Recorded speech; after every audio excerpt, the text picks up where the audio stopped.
não é filme de ação. É o faroeste da vida real numa cidade da Baixada Fluminense. É muito fuzil, velho. O tráfico se aliou a cooperativas de seguros aqui da Baixada Fluminense que não são fiscalizadas pela SUSEP. Pagou o resgate uma vez aos traficantes, vai virar um negócio extremamente lucrativo. A Justiça mantém as investigações do assassinato de Marielle Franco com a Polícia do Rio. Muitos gastos, poucas receitas, corrupção. O RJ explica como o Estado chegou ao fundo do poço. Definitivamente, tudo que a gente viveu e ainda está vivendo aqui no estado do Rio não aconteceu de uma só vez, não. Agora, para entender essa história, a gente vai ter que voltar um pouco no tempo, até para não repetir esse script no futuro próximo. E num estado que ainda não pagou o 13º, os deputados aprovam aumento de salários na saúde. Os deputados entraram num acordo para que os reajustes dos salários dos servidores da saúde passem a valer já a partir deste ano. Terça-feira, 3 de abril, o RJ2 está começando agora.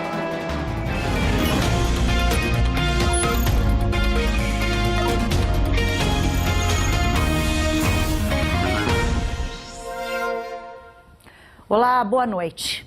Olha, não é exagero afirmar. Belfor Roxo, na Baixada Fluminense, está se transformando na capital do roubo de carros.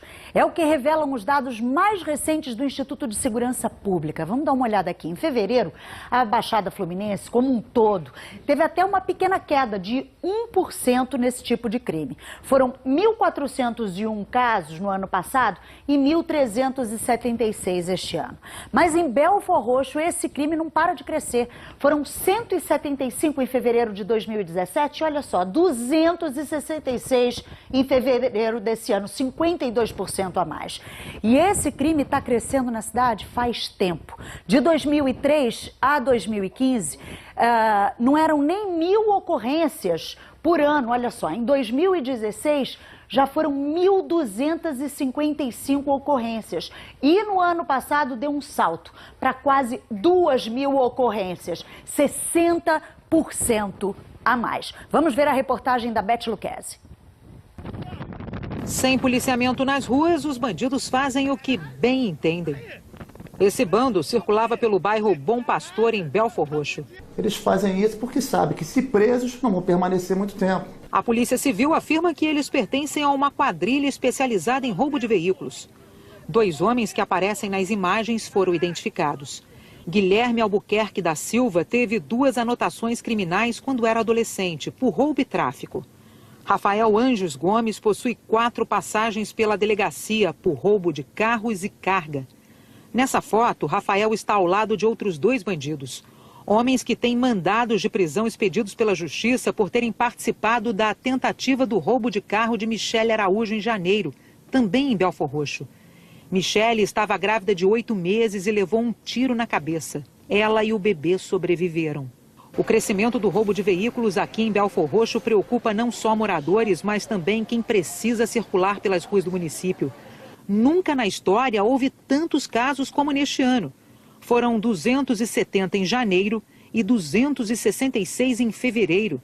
Média de 9 roubos por dia. Na última quinta-feira, 2 casos deixaram vítimas no intervalo de apenas 2 horas. O secretário municipal de Defesa Civil e Ordem Urbana não resistiu aos ferimentos.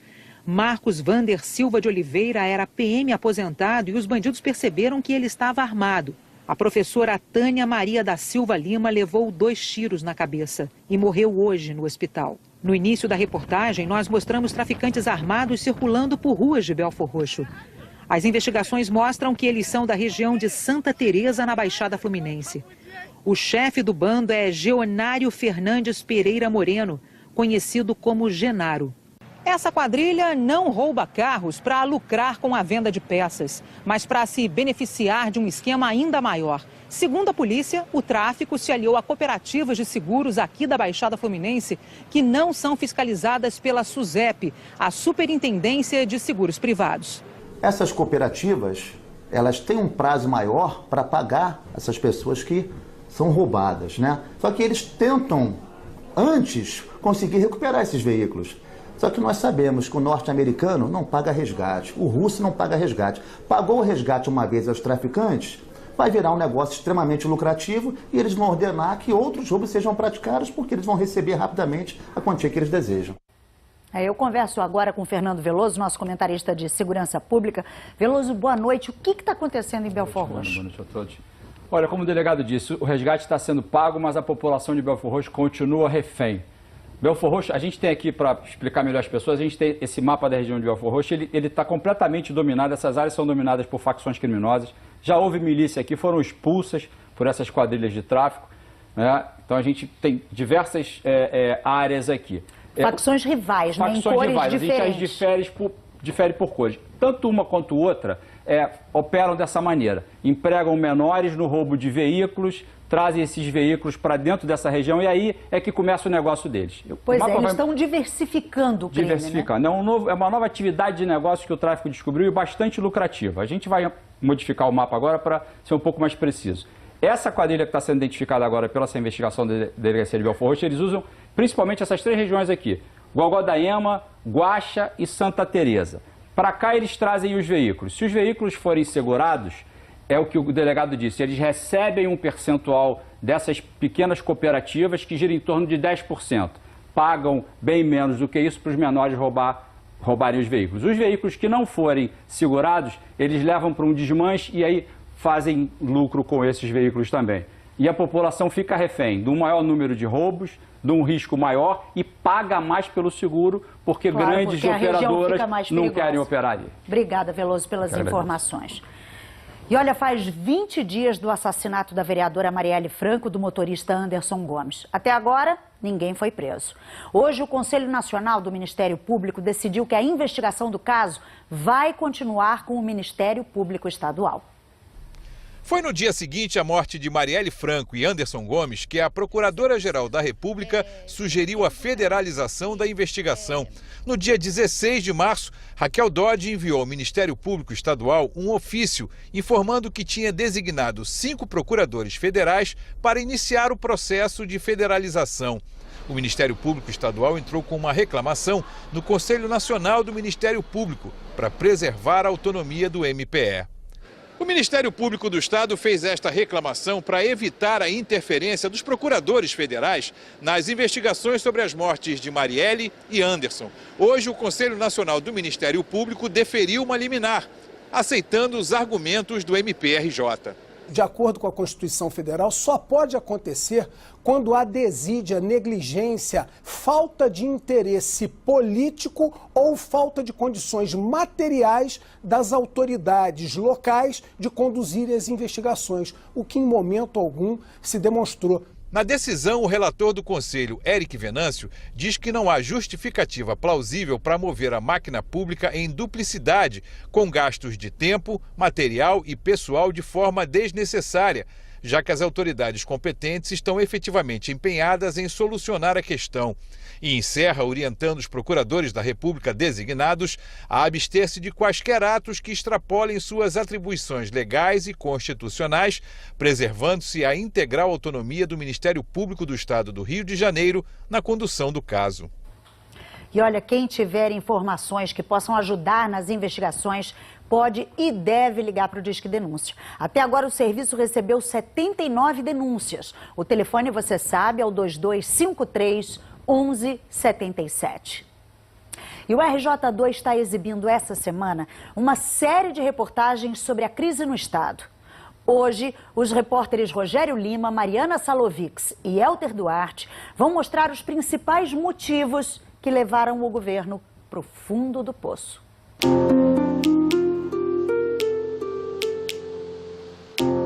O Rio de Janeiro parecia navegar em águas tranquilas em direção ao futuro. As UPPs eram uma grande novidade e reduziram os índices de criminalidade. Novas empresas se instalavam no estado. A Copa do Mundo e a Olimpíada eram a chance de investimento em obras importantes como o metrô. Tudo parecia estar no azul, mas as cores do Palácio Guanabara estavam mudando. E a impressão é que o mundo veio abaixo de uma só vez.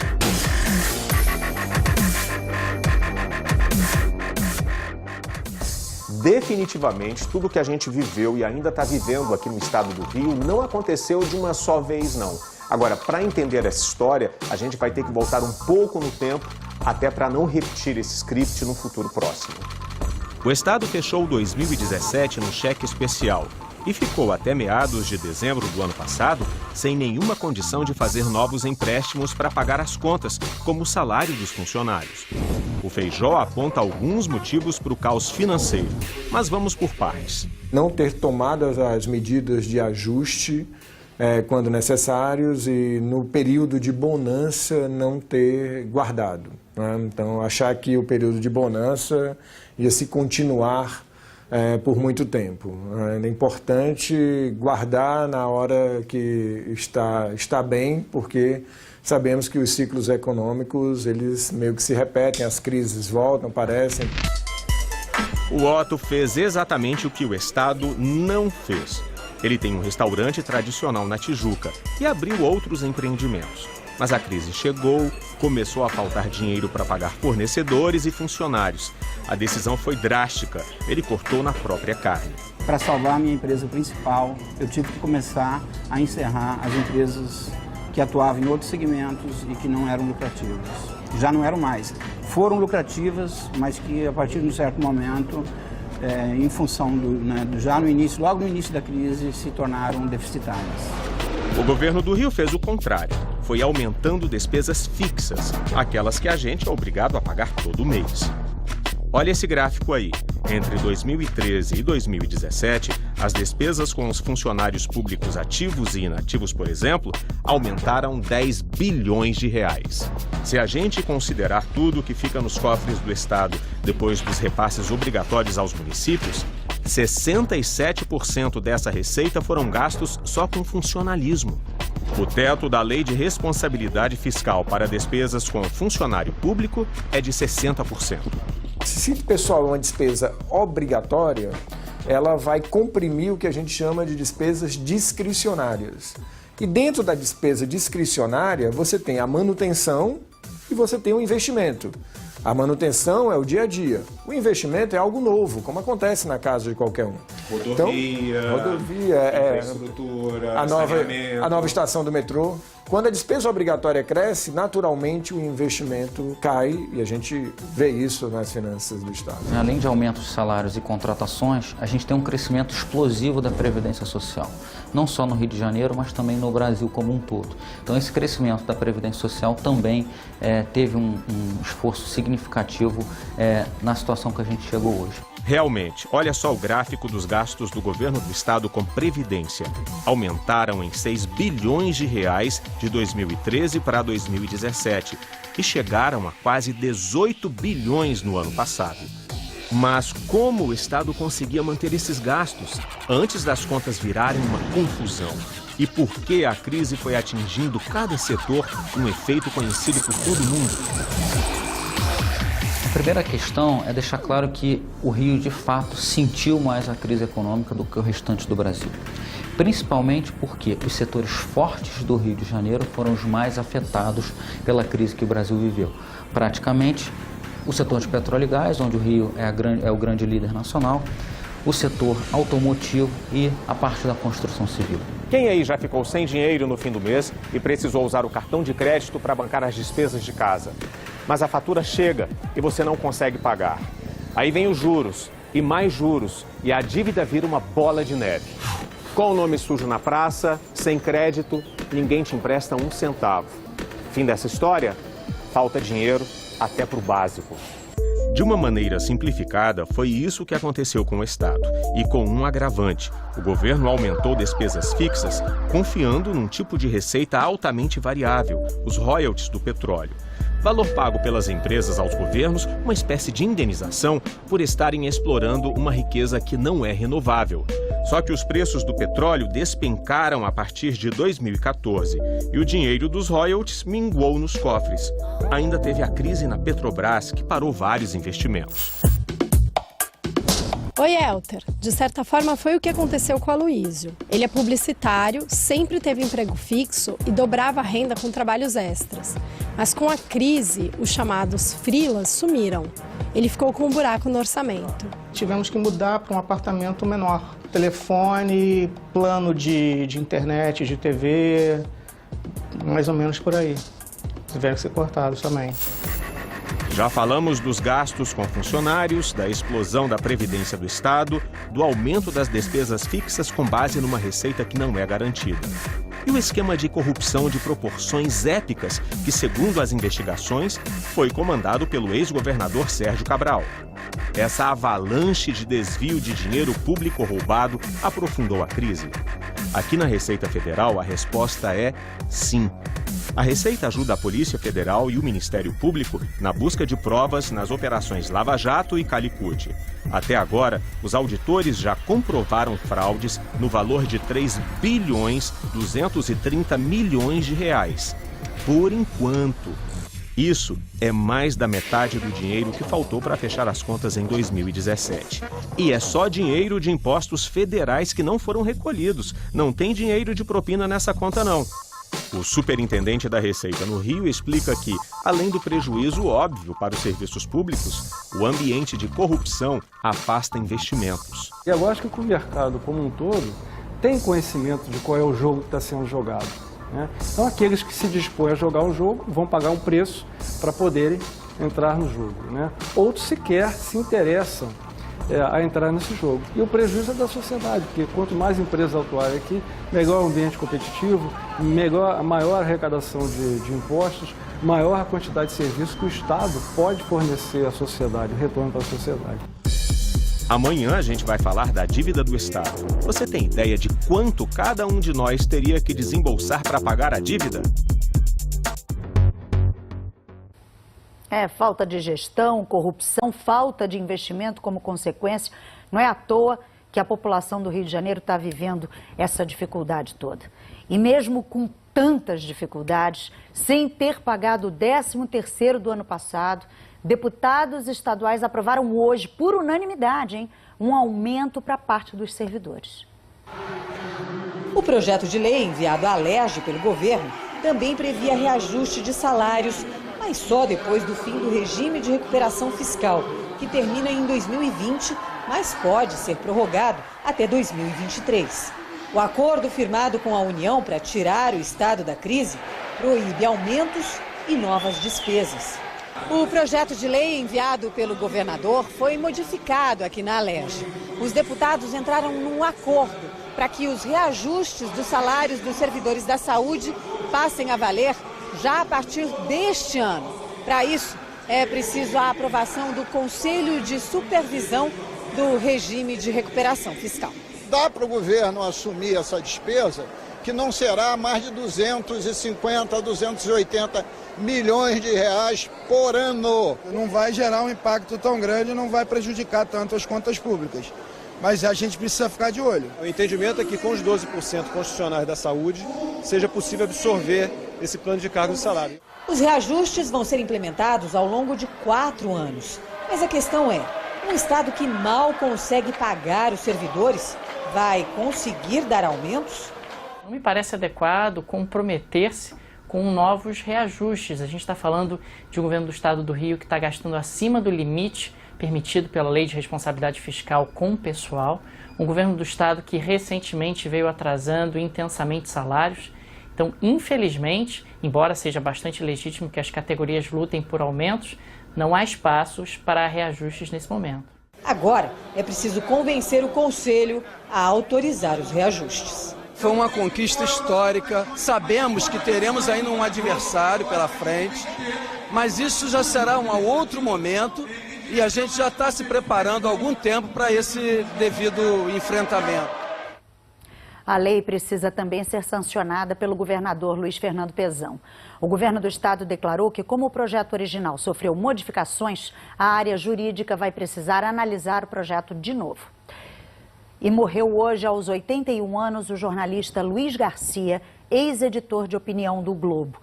Luiz Garcia começou no jornalismo como repórter da Tribuna da Imprensa aos 17 anos. Passou também pelo jornal O Estado de São Paulo e o Globo.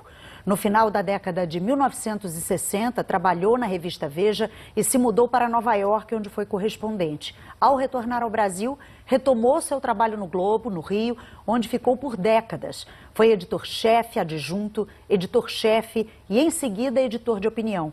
Luiz Garcia criou o Manual de Redação e Estilo do Globo, usado como um guia por estudantes e profissionais de jornalismo no país.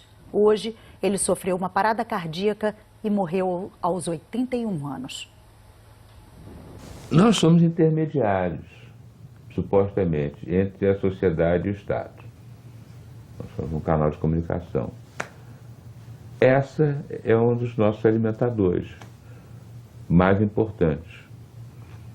E, além disso, nós somos uma empresa de serviço à comunidade. Nós queremos nos sentir assim, queremos que essa comunidade nos sinta assim. Então, uma empresa prestadora de serviço, o mais importantíssimo para ela é receber a solicitação do serviço, receber o comentário sobre o serviço. Nós vamos para o intervalo e na volta tem a previsão do tempo com a Anne Lotterman. Agora 7 horas e 37 minutos.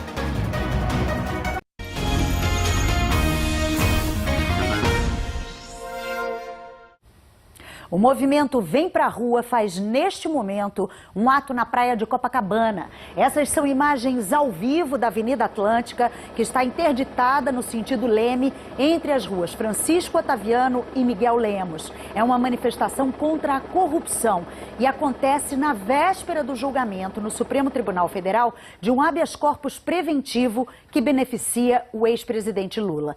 As faixas e cartazes pedem a prisão de Lula e dão apoio à Operação Lava Jato. Nem a Polícia Militar, nem os organizadores estimaram quantas pessoas participam do ato. A gente agora conversa com a Anne Lotterman sobre a previsão do tempo. Anne, boa noite para você. Oi, Ana. Já está chovendo na cidade em vários pontos também, né? Já está chovendo na cidade em vários pontos. Vamos dar uma olhadinha aqui no radar da Prefeitura que mostra os núcleos de chuva chegando, que chegaram, se aproximaram pela zona oeste da cidade. Agora, a gente está aqui em Búzios, não está bem localizado aqui, gente, mas já tem vários, não está bem atualizado esse radar não, mas já tem vários núcleos de chuva na zona oeste, ele está se espalhando pela cidade. Durante a madrugada, a chuva vai continuar agora, nas próximas horas e durante a madrugada. E com raios também. E olha, Ana, ontem uma pessoa morreu atingida por um raio em Duque de Caxias, gente. Foi por volta de 5 horas da tarde. O Walker Vilela, de 46 anos, ele estava na Avenida Leonel de Moura Brizola, quando recebeu uma descarga elétrica e não resistiu. Então fica esse alerta aí, né, Ana? É um perigo, né? Exatamente. E olha só, a chuva continua. Amanhã, por exemplo, o vento vai mudar de direção e a gente vai jogar muita umidade do mar para o continente. Por isso o dia vai ficar bem instável, com chuva ao longo do dia. Não tem risco de temporal, mas em alguns momentos a chuva pode apertar e ficar mais forte e a máxima é de 30 graus, Ana. Tá certo, Anne. Obrigada pelas informações. Gente, a RJ termina aqui. Uma ótima noite e até amanhã. Boa noite. Até amanhã.